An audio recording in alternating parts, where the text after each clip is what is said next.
Good afternoon, students. So today I am taking social science.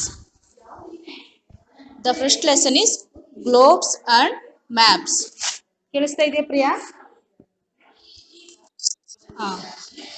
The earth is our home planet. It's a wonderful world of many creatures. So ನಿಮಗೆ ನಾವು ವಾಸ ಮಾಡ್ತಕ್ಕಂತಹ ಭೂಮಿ ಬಗ್ಗೆ ನಿಮಗೆ ಗೊತ್ತೇ ಇದೆ. ಸೊ ನಾವೆಲ್ಲ we are lived in earth, isn't it? So the earth is our home planet. So earth ಅಂತಕ್ಕಂಥದ್ದು ನಮ್ಮ ಗ್ರಹ. ಹೌದು. ಸೊ ಇಡೀ ಒಂದು ಸೌರಮಂಡಲದಲ್ಲಿ ಗ್ರಹಗಳಿದ್ದಾವೆ, ಅದರಲ್ಲಿ ಭೂಮಿನೂ ಸಹ ಒಂದು ಗ್ರಹ. It is a wonderful world, many creature. Two third of the earth is covered with water and about 1/3 of the earth is land. So ನಾವು ಇಡೀ ಒಂದು ಪ್ರಪಂಚದ ಭೂಪಟವನ್ನ ನೋಡೋದಾದ್ರೆ, ಇಡೀ ಪ್ರಪಂಚದ ಒಂದು ಭೂಪಟದಲ್ಲಿ ಭೂಮಿ ಎಷ್ಟು ಭಾಗ ಇದೆ ಅಂತ ನಾವು ಹೇಳೋದಾದ್ರೆ, ಸೊ ಅಲ್ಲಿ ಎಷ್ಟಿದೆ? ಮೂರನೇ ಒಂದು ಭಾಗ ಅಂತ ಮಾಡಿದ್ರೆ, ಸೊ ಅದರಲ್ಲಿ ಭೂಮಿ ಇರ್ತಕ್ಕಂಥದ್ದು ಕೇವಲ ಒಂದು ಭಾಗ ಮಾತ್ರ. ಸೊ ಅಷ್ಟೇನೆ ಇದು. The earth masses of land on earth that are surrounded by water, all sides are called continents. So ನಾನು ಇವಾಗ ನಿಮ್ಗೆ ವರ್ಲ್ಡ್ ಮ್ಯಾಪ್ ಅನ್ನ ಶೇರ್ ಮಾಡ್ತೀನಿ.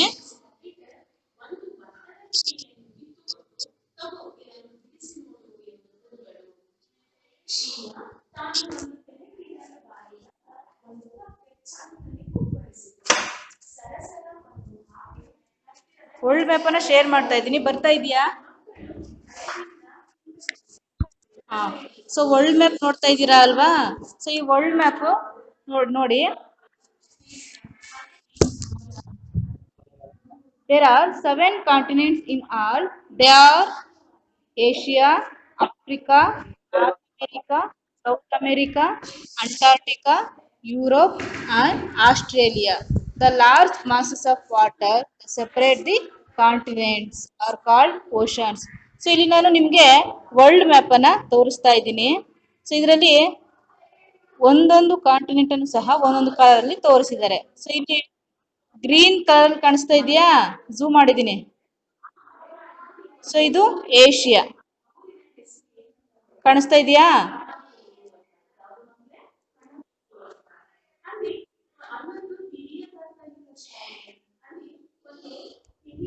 ಸೊ ನಾನು ಅದನ್ನ ನಿಮ್ಗೆ ಹೈಲೈಟ್ ಮಾಡಿ ತೋರಿಸ್ತೀನಿ ಸ್ಪಾಟ್ ಲೈಟ್ ಅಲ್ಲಿ. ಸೊ ಇದು ಏಷ್ಯಾ, ಹಾಗೇನೆ ಇದು Australia, and this is Africa, and this is Europe,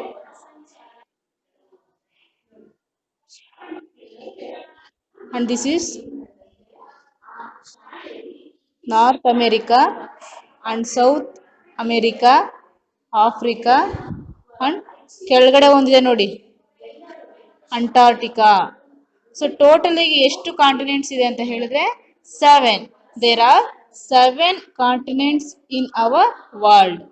so ಈ ಎಲ್ಲವೂ ಸಹ ಸಪ್ರೇಟ್ ಇರ್ತಕ್ಕಂಥದ್ದನ್ನ ನಾವಿಲ್ಲಿ ಗಮನಿಸ್ತಾ ಇದ್ವಿ. ಅದರಲ್ಲಿ ಹೆಚ್ಚು ದೂರದಲ್ಲಿ ಇರ್ತಕ್ಕಂಥದ್ದು ಯಾವ್ದು ಅಂತ ಹೇಳಿದ್ರೆ north America and South America. So ಇವೆರಡು ಈ ಒಂದು ಆಫ್ರಿಕಾ, ಏಷ್ಯಾ, ಯುರೋಪ್ ಖಂಡವನ್ನು ಬಿಟ್ಟು ದೂರದಲ್ಲಿ ಇರ್ತಕ್ಕಂಥ ನಾವಿಲ್ಲಿ ಗಮನಿಸಬಹುದು. Next, the large masses of water that separate the continents are called ocean. So ಇದು ನೀವು ನೋಡ್ತಾ ಇದ್ದೀರಾ, ಇದು ಆಫ್ರಿಕಾ, ಅಮೇರಿಕಾ ಎಲ್ಲರೂ ತುಂಬಾ ದೂರದಲ್ಲಿರೋ ಕಾಣಿಸುತ್ತೆ. ಹಾಗಾದ್ರೆ ಈ ಖಾಲಿ ಪ್ಲೇಸ್ ಅಲ್ಲೆಲ್ಲ ಏನಿದೆ ಅಂತ ಅನ್ಸ್ಬೋದು ನಿಮ್ಗೆ, ಹೌದಾ? ಸೊ ಖಾಲಿ ಪ್ಲೇಸ್ ಅಲ್ಲಿ ಏನಿದೆ ಅಂತ ಹೇಳಿದ್ರೆ, ಸೊ ಅಲ್ಲಿ water, oceans. Our continents are covered by oceans. So ಯಾವ್ಯಾವ ಓಷನ್ಸ್ ಇದೆ ಅಂತ ಹೇಳಿದ್ರೆ, there are 5 oceans on the earth. The ಯಾವ್ಯಾವುದು? ಪೆಸಿಫಿಕ್ ಎಲ್ಲಿದೆ? ಸೊ ಇಲ್ಲಿದೆ ನೋಡಿ, ಪೆಸಿಫಿಕ್, ಅಟ್ಲಾಂಟಿಕ್. ಸೊ ಇಲ್ಲಿದೆಯಲ್ಲ, ಇದು Atlantic ocean.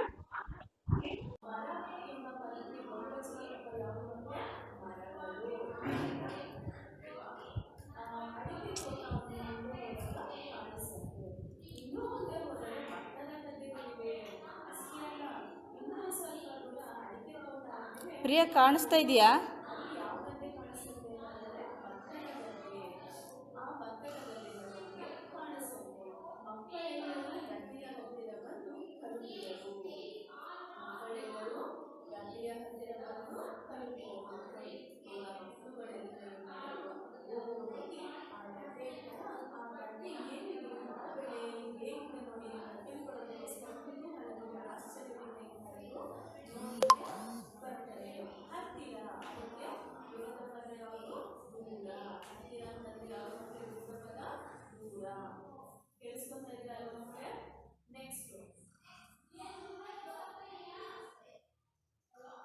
Network ಹೊರಟೋಗಿದೆ.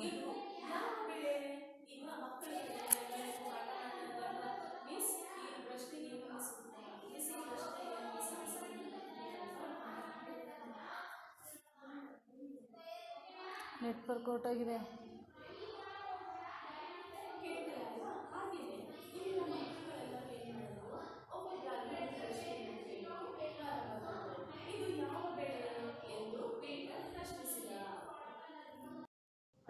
Priya map ಕಾಣಿಸ್ತಾ ಇದೆಯಪ್ಪ? ಹಾಂ. Good morning children. Today I am taking social studies. The first lesson is globes and maps. So ನಿಮಗೆ ಗೊತ್ತೇ ಇದೆ ನಮ್ಮ ಭೂಮಿ ಬಗ್ಗೆ. ಸೊ ನಾವೆಲ್ಲ ಇರ್ತಕ್ಕಂಥದ್ದು ಏಷ್ಯನ್ ಕಾಂಟಿನೆಂಟ್ಸ್ ಅಲ್ಲಿ. ಸೊ ಏಷ್ಯನ್ ಕಾಂಟಿನೆಂಟ್ಸ್ ಹಾಗೇನೆ ಹಲವಾರು ಕಾಂಟಿನೆಂಟ್ಗಳು ಈ ವರ್ಲ್ಡ್ ಅಲ್ಲಿ ಇರ್ತಕ್ಕಂಥದ್ದನ್ನ ನೋಡ್ತೀವಿ. ಸೊ ಇವಾಗ ನಮ್ಮ ಆ ಒಂದು ವರ್ಲ್ಡ್ ಬಗ್ಗೆ ತಿಳ್ಕೊಳ್ತಾ ಹೋಗೋಣ. The earth is our home planet. It is a wonderful world of many creatures. 2/3 of the earth is covered with water and about 1/3 of the earth is land. A large masses of land on the earth that are surrounded by water on all sides are called continents. ನಾನು ಹೇಳ್ದಾಗೇನೆ continent ಎಲ್ಲವೂ ಸಹ ಇಲ್ಲಿ ಸಾಗರದಿಂದ ಆಗಿದೆ. ಹಾಗೆಯೇ ಇಡೀ world ಅಲ್ಲಿ total ಆಗಿ 7 ಕಾಂಟಿನೆಂಟ್ಸ್ ಇದೆ. ಆ 7 ಕಾಂಟಿನೆಂಟ್ಸ್ಗಳು ಯಾವ್ಯಾವ್ದು ಅಂತ ಹೇಳೋದಾದ್ರೆ, ಮೊದಲನೇದಾಗಿ ನಾರ್ತ್ ಅಮೆರಿಕಾ. ಸೊ ನಾನು ಇಲ್ಲಿ ಸ್ಪಾಟ್ಲೈಟ್ ಅಲ್ಲಿ ತೋರಿಸ್ತಾ ಇದ್ದೀನಿ.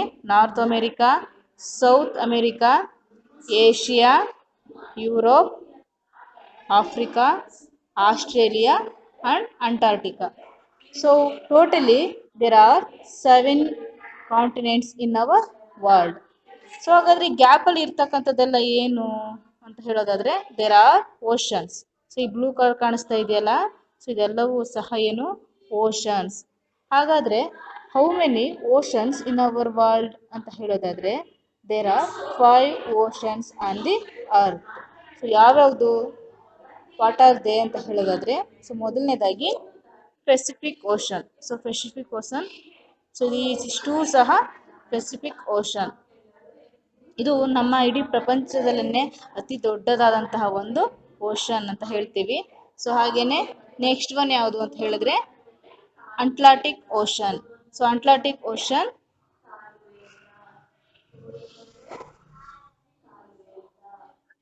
ಸೊ ನೆಕ್ಸ್ಟ್ ಒನ್ ಬಂದು Indian Ocean. So next one ಬಂದು Arctic Ocean. So last one Southern Ocean. So total ಆಗಿ 5 ಓಷನ್ಸ್ ನಮ್ಮ ವರ್ಲ್ಡ್ ಅಲ್ಲಿ ಇರ್ತಕ್ಕಂಥದ್ದನ್ನ ನಾವಿಲ್ಲಿ ಗಮನಿಸ್ತಾ ಇದ್ದೀವಿ. ಸೊ ಮ್ಯಾಪ್ ಅನ್ನ ನೋಡ್ತಾ ಇದ್ದೀರಾ?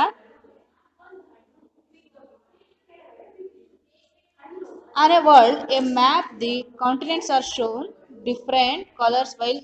ಸೊ ಅಲ್ಲಿ ನಿಮಗೆ ಡಿಫ್ರೆಂಟ್ ಕಲರ್ಸ್ ಅಲ್ಲಿ ಆ ಒಂದು ಓಷನ್ಸ್ ಗಳನ್ನ ಹಾಗೆ ಕಾಂಟಿನೆಂಟ್ಸ್ ಗಳನ್ನ ಇಲ್ಲಿ ನಾವು ತೋರಿಸ್ತಾ ಇದ್ದೀವಿ. ಸೊ ಹಾಗೆ ನೆಕ್ಸ್ಟ್ ಇವಾಗ ಕಾಂಟಿನೆಂಟ್ಸ್ಗಳು ಎಷ್ಟಿದೆ ಅಂತ ತಿಳ್ಕೊಂಡ್ವಿ, ಹಾಗೇನೆ ಓಷನ್ಸ್ ಎಷ್ಟಿದೆ ಅಂತ ತಿಳ್ಕೊಂಡ್ವಿ. ಹಾಗಾದ್ರೆ ನಮ್ಮ ಒಂದು ವರ್ಲ್ಡ್ ಅಥವಾ ಏನು ಈ ಗ್ಲೋಬ್ ಇದೆ, ಸೊ ಯಾವ ಒಂದು ಶೇಪ್ ಅಲ್ಲಿ ಇದೆ, ಹೇಗಿದೆ ಅಂತ ಹೇಳೋದಾದ್ರೆ ಅದು ಜಿಯಾಯ್ಡ್ ಶೇಪ್ ಅಲ್ಲಿ ಇರ್ತಕ್ಕಂಥದ್ದನ್ನ ನಾವು ಗಮನಿಸ್ತೀವಿ. ಸೊ ನಾನು ನಿಮ್ಗೆ ಮತ್ತೊಂದು ಫೋಟೋವನ್ನ ಶೇರ್ ಮಾಡ್ತೀನಿ.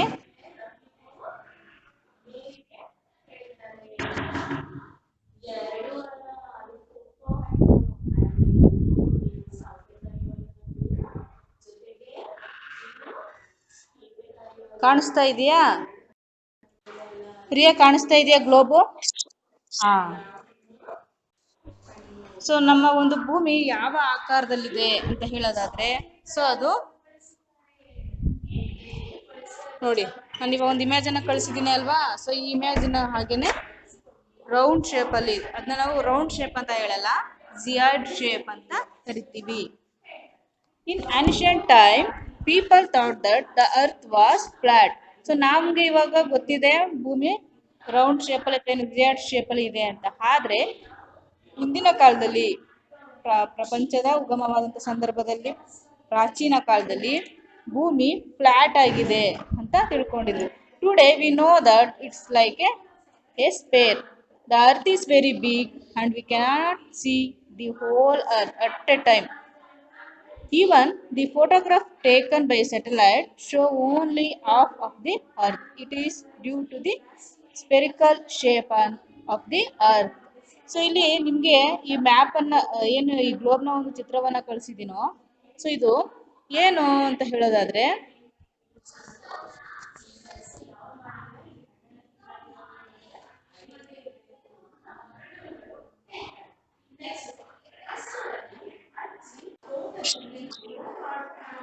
ಜಿಯರ್ಡ್ ಶೇಪ್ ಅಲ್ಲಿ ಇದೆ.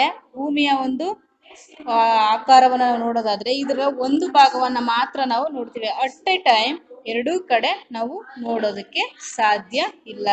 ಸೊ ಏನ್ ಕಾರಣ ಅಂತ ಹೇಳಿದ್ರೆ, ಸೊ ಅದರ ಒಂದು ಗಾತ್ರ ಮತ್ತೆ ಡೆನ್ಸಿಟಿ ಏನು ಇದೆಯೋ, ಸೊ ಅದರಿಂದ ಇವನ್ ಒಬ್ಬ ಫೋಟೋಗ್ರಾಫರ್ ಒಂದು ಭೂಮಿಯ ಫೋಟೋವನ್ನ ತೆಗಿತೀನಿ ಅಂದ್ರೂ ಸಹ ಅವನು ಭೂಮಿಯ ಒಂದು ಭಾಗವನ್ನ ಮಾತ್ರ ಅವನು ತೆಗಿಲಿಕ್ಕೆ ಸಾಧ್ಯ. ಸೊ ಕಾರಣ ಏನು ಅಂದ್ರೆ, ಸೂರ್ಯನ ಒಂದು ಬೆಳಕು, ಸನ್ಶೈನ್ ಏನಿದೆಯೋ ಅದು ಒಂದು ಕಡೆ ಮಾತ್ರ ಬೀಳುತ್ತೆ, ಮತ್ತೊಂದು ಕಡೆ ಸೂರ್ಯನ ಬೆಳಕು ಯಾವ ಕಡೆ ಬೀಳೋದಿಲ್ವೋ ಸೊ ಆ ಕಡೆ ಕತ್ತಲು ಆವರಿಸಿರುತ್ತೆ. ಸೊ ಆದ ಕಾರಣ ನಾವು ಭೂಮಿಯ ಒಂದು ಭಾಗವನ್ನ ಮಾತ್ರ ನಾವು ನೋಡೋದಕ್ಕೆ ಸಾಧ್ಯ. ಸೊ ನೆಕ್ಸ್ಟ್ ಬಂದು ಗ್ಲೋಬ್.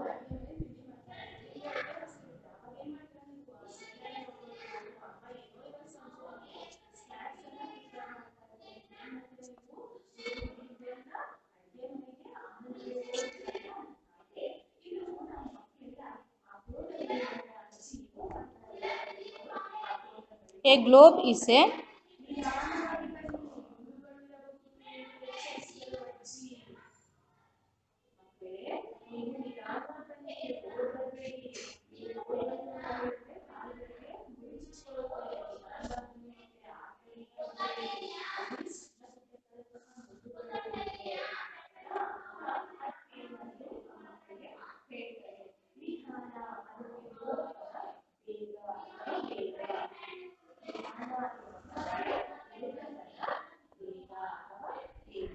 ಕಾಣಿಸ್ತಾ ಇದೆಯಾ ಪ್ರಿಯಾ ಗ್ಲೋಬು?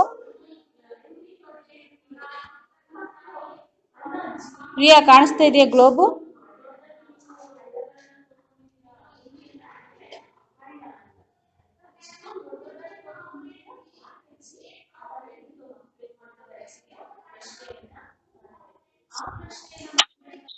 ಹಲೋ ಪ್ರಿಯಾ ಕಾಣಿಸ್ತಾ ಇದೆಯಾ? Hello. A globe is A, so ಇಲ್ಲಿ ನಾನು ನಿಮಗೆ ಗ್ಲೋಬ್ನ ಚಿತ್ರವನ್ನ ತೋರಿಸ್ತಾ ಇದ್ದೀನಿ. ಸೊ ಅದನ್ನ ಗಮನಿಸಿ. A globe is A miniature model of our plants earth. It is round in shape. So ಆ ಶೇಪ್ ಅನ್ನು ನೋಡ್ರಿ, ನಿಮ್ಗೆ ಹೇಗೆ ಕಾಣಿಸ್ತಾ ಇದೆ? ರೌಂಡ್ ಶೇಪ್ ಆಗಿ ಕಾಣಿಸ್ತಾ ಇದೆ and slightly flat at two poles. So ನೀವು ಆ ಒಂದು ಗ್ಲೋಬ್ನ ಮೇಲ್ಭಾಗ ಮತ್ತೆ ಕೆಳಭಾಗವನ್ನ ಪೋಲ್ಸ್ ಅಂತ ನಾವು ಕರಿತೀವಿ. ಸೊ ನಾನಿಲ್ಲಿ ನಿಮ್ಗೆ ಮಾರ್ಕ್ ಮಾಡಿ ತೋರಿಸ್ತೀನಿ ನೋಡಿ. ಇಲ್ಲಿ ನೋಡಿ, ರೆಡ್ ಮಾರ್ಕ್ ಅಲ್ಲಿ ತೋರಿಸ್ತಾ ಇದ್ದೀನಲ್ವಾ. ಸೊ ಈ ಒಂದು ಭಾಗ ಮತ್ತೆ ಈ ಭಾಗ ಫ್ಲಾಟ್ ಆಗಿ, ಸ್ವಲ್ಪ ಫ್ಲಾಟ್ ಆಗಿ ಇದೆ. ಸೊ ಅದರಿಂದ ನಾವು ಅದನ್ನ ಜಿಯಾಯ್ಡ್ ಆಕಾರ ಅಂತ ಕರಿತೀವಿ. ಸೊ ರೌಂಡ್ ಶೇಪ್ ಅಂತ ನಾವು ಯಾಕೆ ಹೇಳಲ್ಲ ಅಂದ್ರೆ ಇದೇ ಕಾರಣ. ಸೊ ನಾರ್ತ್ ಮತ್ತೆ ಸೌತ್ ಪೋಲ್ ಅಲ್ಲಿ ಭೂಮಿ ಏನಾಗಿದೆ, ಸ್ವಲ್ಪ ಫ್ಲಾಟ್ ಆಗಿದೆ. ಸೊ ಅದನ್ನ ನಾವು ಈ ಗ್ಲೋಬ್ ಅಲ್ಲಿ ನಾವು ನೋಡಬಹುದು.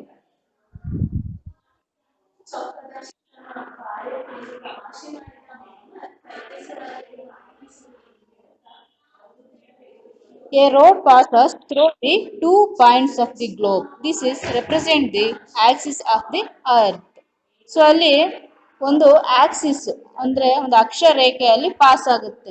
ನೀವೇ ಕೇಳ್ಬೋದು, ಮೀನ್ಸ್ ನಂಗೆ ಕಾಣಿಸ್ತಾ ಇಲ್ವಲ್ಲ ಅಕ್ಷರೇಖೆ ಅಂತ ಕೇಳ್ಬೋದು. ಸೊ ಅಲ್ಲಿ ನಮ್ಗೆ ಕಾಣೋದಿಲ್ಲ, ಬಟ್ ನಾನು ನಿಮ್ಗೆ ಸ್ಪಾಟ್ ಲೈಟ್ ಅಲ್ಲಿ ತೋರಿಸ್ತೀನಿ ನೋಡ್ಕೊಳ್ಳಿ. ಸೊ ಇಲ್ಲಿ ಗೆರೆ ಹಾಕಿ ತೋರಿಸ್ತಾ ಇದ್ದೀನಿ. ಸೊ ಇದನ್ನ ನಾವು ಅಕ್ಷರೇಖೆ. ಸೊ ನಾರ್ತ್ ಪೋಲು ಮತ್ತೆ ಸೌತ್ ಪೋಲ್ ಅನ್ನ ಸೇರಿಸ್ತಕ್ಕಂಥ ಒಂದು ರೇಖೆನ ನಾವು ಅಕ್ಷರೇಖೆ ಅಂತ ಕರಿತೀವಿ. A globe can show us the whole earth at a time. ನಾವು ಈ ಗ್ಲೋಬ್ ಅನ್ನ ಕೈಯಲ್ಲಿ ಇಟ್ಕೊಂಡು ಸೊ ಇಡೀ ಒಂದು ಭೂಮಿಯ ಒಂದು ಚಿತ್ರಣವನ್ನ ನಾವು ಗಮನಿಸಬಹುದು. ಅಲ್ಲಿ ಯಾವ ಯಾವ ಒಂದು ಕಾಂಟಿನೆಂಟ್ಸ್ ಇದೆ, ಯಾವ ಯಾವ ಒಂದು ಓಷನ್ಸ್ ಇದೆ, ಯಾವ ಸ್ಟೇಟ್ ಇದೆ, ಪ್ರತಿಯೊಂದನ್ನು ಸಹ ಒಂದು ನಾವು ಗ್ಲೋಬ್ ನಲ್ಲಿ ನಾವು ಗಮನಿಸಬಹುದು, ಹಾಗೇನೆ ನೋಡಬಹುದು. ಈ ಶೋಸ್ ದಟ್ ಓಷನ್ ಹೇಳ್ದಾಗೇನೆ ಓಷನ್ಸ್ ಅನ್ನ ತೋರಿಸುತ್ತೆ, seas, continents, country etcetera. But the globe has limitations. A large sized globe cannot be made easily. So ನಾವು ಗ್ಲೋಬ್ ನಲ್ಲಿ ಇಡೀ ಕಾಂಟಿನೆಂಟ್ ಗಳನ್ನ, ಓಷನ್ಸ್ ಅನ್ನ ನೋಡಬಹುದು. ಬಟ್ ನಾವು ಆ ಲಾರ್ಜ್ ಸೈಜ್ ಗ್ಲೋಬ್ ಅನ್ನ ನಾವು ಮಾಡೋದಕ್ಕೆ ಸಾಧ್ಯ ಇಲ್ಲ. It is also difficult to handle a large size globe. ಒಂದು ದೊಡ್ಡ ಸೈಜಿನ ಗ್ಲೋಬ್ ಅನ್ನ ಮಾಡೋದು ನಮಗೆ ತುಂಬಾನೇ ಕಷ್ಟ ಆಗುತ್ತೆ. On the other hand, A small globe does not show the detail of the earth surface.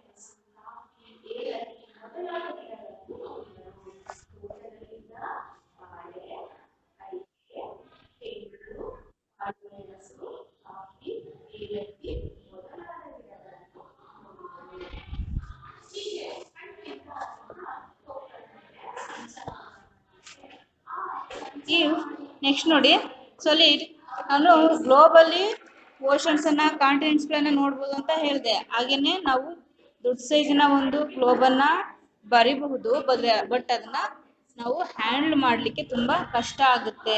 It details of the earth surface. A small globe does not show the details of the earth are surface. Next ನೋಡ್ಕೊಳ್ಳಿ, maps. Maps ಅಲ್ಲಿ ನೋಡ್ಕೊಳ್ಳಿ. So ನಾವ್ ಇವಾಗ globe ಬಗ್ಗೆ ತಿಳ್ಕೊಂಡ್ವಿ, map ನ ಬಗ್ಗೆ ತಿಳ್ಕೊಂಡ್ವಿ, ಅರ್ತ್ ನ ಒಂದು ಶೇಪ್ ಹೇಗಿದೆ ಅನ್ನೋದನ್ನ ತಿಳ್ಕೊಂಡ್ವಿ, ಹಾಗೇನೆ ಗ್ಲೋಬ್ ಹೇಗಿದೆ ಅಂತ ತಿಳ್ಕೊಂಡ್ವಿ. ನೆಕ್ಸ್ಟ್ ಒಂದು map. If we want to study the earth features in detail. So ನೀವು ಏನಾದ್ರೂ ಈ ಒಂದು ಮ್ಯಾಪ್ ನ ಬಗ್ಗೆ ಮತ್ತೆ ಅರ್ತ್ ನ ಒಂದು ಲಕ್ಷಣಗಳ ಬಗ್ಗೆ ಡೀಟೇಲ್ ಆಗಿ ತಿಳ್ಕೋಬೇಕು ಅನ್ನೋದಾದ್ರೆ ವಿ ಕ್ಯಾನ್ ಯೂಸ್ ಮ್ಯಾಪ್. ನಾವು ಮ್ಯಾಪ್ ಅನ್ನ ಯೂಸ್ ಮಾಡ್ಬೋದು. The world map has been derived from the Latin world. ಹಾಗಾದ್ರೆ ಮ್ಯಾಪ್ ಅಂತಕ್ಕಂತಹ ಒಂದು ಪದವನ್ನ ಎಲ್ಲಿ ಬಳಸಿದ್ರು, ಯಾರು ಮೊದಲಿಗೆ ಬಳಸಿದ್ದು ಅಂತ ಹೇಳೋದಾದ್ರೆ ಲ್ಯಾಟಿನ್. ಇದೊಂದು ಲ್ಯಾಟಿನ್ ವರ್ಡ್, ಲ್ಯಾಟಿನ್ಸ್ ಇದನ್ನ ಬಳಸ್ತಾರೆ. ಸೊ ಲ್ಯಾಟಿನ್ ಅಲ್ಲಿ ಮ್ಯಾಪ್ ಅನ್ನೋದನ್ನ ಹೇಗೆ ಕರೀತಾರೆ ಅಂತ ಹೇಳಿದ್ರೆ ಅದನ್ನ ಮ್ಯಾಪೋ. ಸೊ ಅದನ್ನ ಅವರು ಮ್ಯಾಪೋ ಅಂತ ಕರೀತಾರೆ, ವಿಚ್ ಮೀನ್ಸ್ ನ್ಯಾಪ್ಕಿನ್. ಏನು ಮ್ಯಾಪೋ ಅಂದ್ರೆ ಅವರ ಭಾಷೆಯಲ್ಲಿ ಅಂತ ಹೇಳಿದ್ರೆ ಅದು ನ್ಯಾಪ್ಕಿನ್ ಅನ್ನುವಂತ ಒಂದು ಅರ್ಥವನ್ನ ಕೊಡುತ್ತೆ. In olden days most of the maps were drawn on animal skin or cloth. So ಹಿಂದಿನ ಕಾಲದಲ್ಲಿ ಅವರು ಮ್ಯಾಪ್ಗಳನ್ನ ಎಲ್ಲಿ ಬರಿತಾ ಇದ್ರು ಅಂತ ಹೇಳೋದಾದ್ರೆ ಅವರು ಪ್ರಾಣಿಯ ಒಂದು ಚರ್ಮ ಹಾಗೇನೆ ಕ್ಲಾತ್, ಬಟ್ಟೆಗಳಲ್ಲಿ ಅವರು ಮ್ಯಾಪ್ ಅನ್ನ ಡ್ರಾ ಮಾಡ್ತಾ ಇದ್ರು. ಸೊ ಈಗಿನ ಕಾಲದಲ್ಲಿ ನಾವು ಏನ್ ಮಾಡ್ತೀವಿ, ಸೊ ಇವಾಗ ಟೆಕ್ನಾಲಜಿ ಇಂಪ್ರೂವ್ ಆಗಿರೋದ್ರಿಂದ ನಾವು ಶೀಟ್ಗಳಲ್ಲಿ ಕಂಪ್ಯೂಟರೈಸ್ಡ್ ತಯಾರಿಸುತ್ತಾರೆ.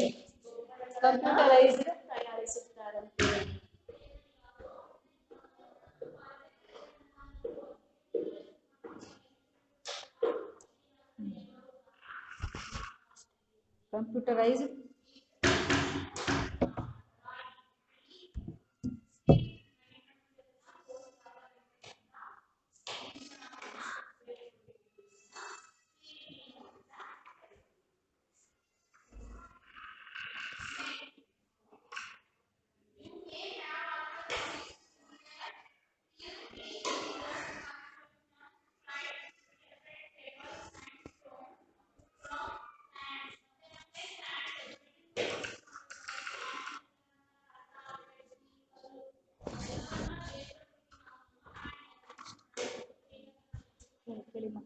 ಆಗ್ತಾ ಇದೆಯಾ ಅಂತ.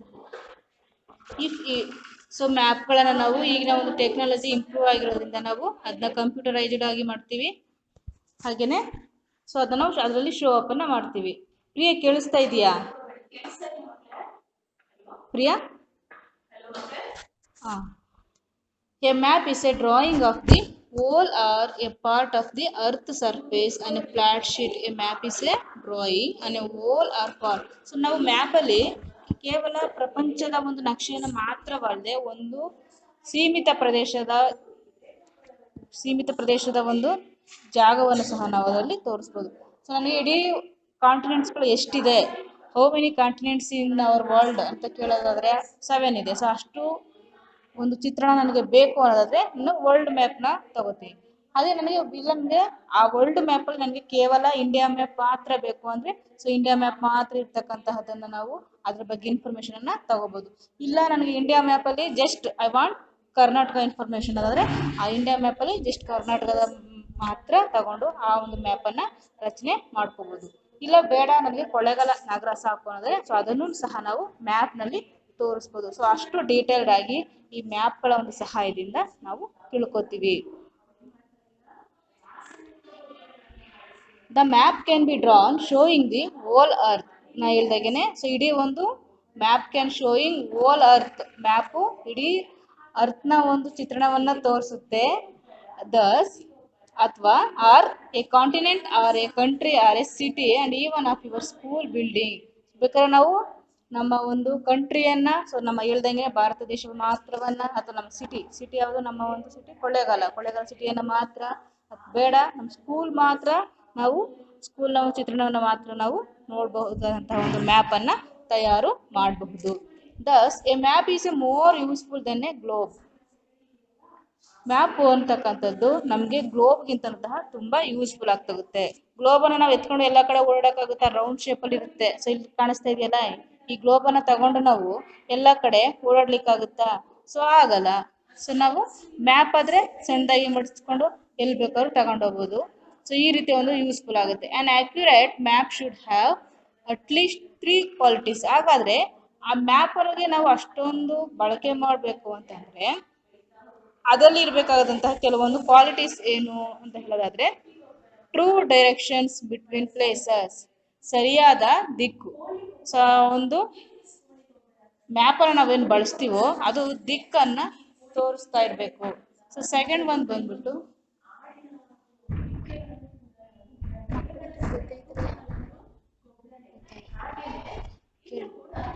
ಹಲೋ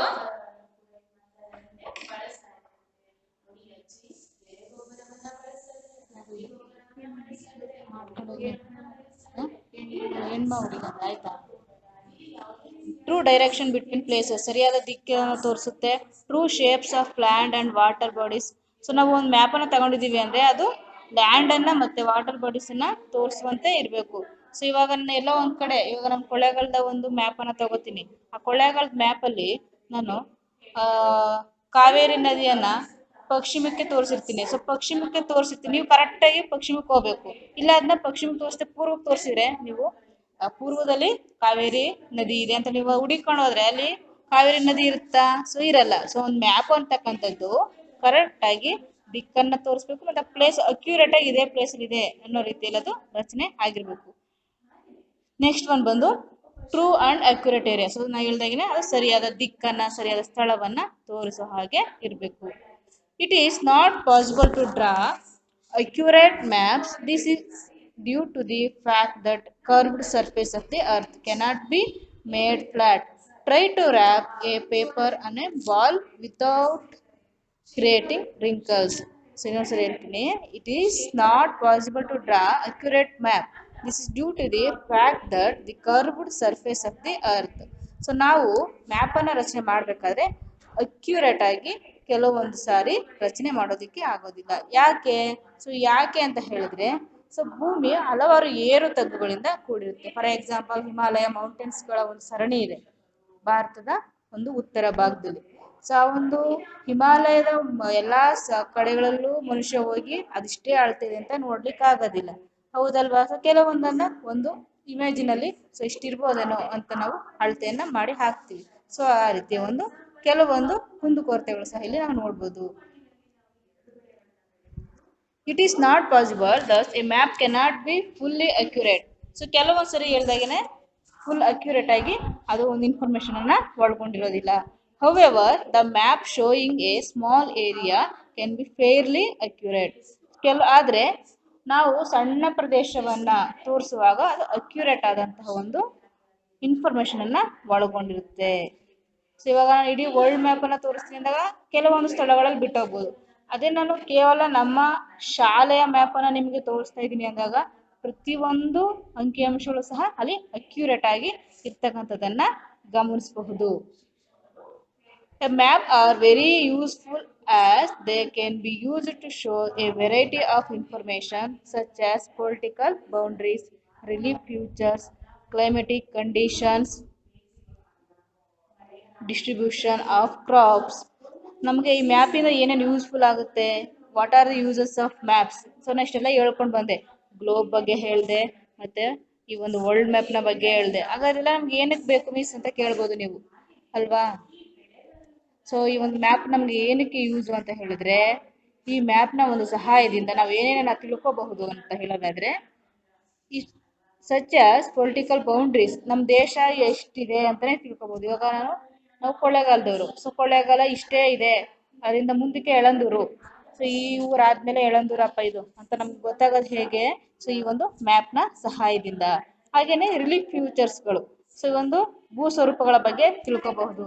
ಇಲ್ಲಿ ಬೆಟ್ಟ ಇದೆ, ಇಲ್ಲಿ ನದಿ ಇದೆ, ಸೊ ಇಲ್ಲಿ ಯಾವುದೋ ಒಂದು ದೊಡ್ಡ ಬಿಲ್ಡಿಂಗ್ ಇದೆ. ಸೊ ಇದೆಲ್ಲವನ್ನ ಮ್ಯಾಪ್ನ ಸಹಾಯದಿಂದ ತಿಳ್ಕೊತೀವಿ. ಹಾಗೆ climatic condition. So climatic condition ಅಂದ್ರೆ ವಾತಾವರಣ, ಒಂದು ಆ ಭಾಗದಲ್ಲಿ ವಾತಾವರಣ ಹೇಗಿದೆ, ಸೊ ಎಷ್ಟು ನಾವು ಒಂದು ಪ್ರಮಾಣದ ಉಷ್ಣಾಂಶ ಇದೆ ಎಲ್ಲವನ್ನ ತಿಳಿದುಕೊಳ್ಳುತ್ತೆ. ಹಾಗೇನೆ ಡಿಸ್ಟ್ರಿಬ್ಯೂಷನ್ ಆಫ್ ಕ್ರಾಪ್ಸ್. ಕ್ರಾಪ್ಸ್ ಅಂದ್ರೆ ಬೆಳೆಗಳು, ಯಾವ ಜಾಗದಲ್ಲಿ ಯಾವ ಬೆಳೆಯನ್ನ ಬೆಳೀತಾರೆ, ಇದೆಲ್ಲವನ್ನ ನಾವು ಇದರ ಒಂದು ಸಹಾಯದಿಂದ ತಿಳ್ಕೊತೀವಿ. ಮಿನರಲ್ಸ್ ಅಂಡ್ ಇಂಡಸ್ಟ್ರೀಸ್, ಖನಿಜಗಳು. ಸೊ ಯಾವ ಒಂದು ಕಾಂಟಿನೆಂಟ್ ಅಲ್ಲಿ, ಯಾವ ಒಂದು ಅಕ್ಯುರೇಟ್ ಪ್ಲೇಸ್ ಅಲ್ಲಿ ಈ ಒಂದು ಖನಿಜಗಳು, ಸೊ ಬೆಲೆ ಬಾಳುವಂತ ಖನಿಜಗಳು, ಇಂಡಸ್ಟ್ರಿಗಳು ಇದೆ ಅಂತ ಅದನ್ನ ತಿಳ್ಕೊತೀವಿ. ಹಾಗೆ ಡಿಸ್ಟ್ರಿಬ್ಯೂಷನ್ ಆಫ್ ಪಾಪ್ಯುಲೇಷನ್, ಸೊ ಜನಸಂಖ್ಯೆ, ಯಾವ ಒಂದು ಪ್ಲೇಸ್ ಅಲ್ಲಿ ಪಾಪ್ಯುಲೇಷನ್ ಜಾಸ್ತಿ ಇದೆ, and many other features we can use and at last to study the map that depict various features. A book of map is called and atlas. So ಇದೆಲ್ಲ information ಕೊಡ್ತಕ್ಕಂಥದ್ದು ಯಾವುದು? So ಇವಾಗ ನಾನು ಹೇಳಿದೆ, ಕ್ರಾಪ್ಸ್ನ details ಅನ್ನ ಕೊಡುತ್ತೆ, ಕ್ಲೈಮೇಟ್ ಕಂಡೀಷನ್ ಕೊಡುತ್ತೆ, climate condition ಒಂದು ಇನ್ಫಾರ್ಮೇಶನ್ ಕೊಡುತ್ತೆ. ಎಲ್ಲವನ್ನ ತಿಳ್ಕೊಳ್ಳೋದಕ್ಕೆ ಈ ಮ್ಯಾಪ್ಸ್ ಅಂತಕ್ಕಂಥದ್ದು ನಮಗೆ ತುಂಬಾನೇ ಯೂಸ್ಫುಲ್ ಆಗುತ್ತೆ. ಸೊ ಇದಿಷ್ಟು ಅರ್ಥ ಆಗಿದೆ ಅಂತ ತಿಳ್ಕೊತೀನಿ. We will continue in next class. So I will stop the lesson right now. Thank you.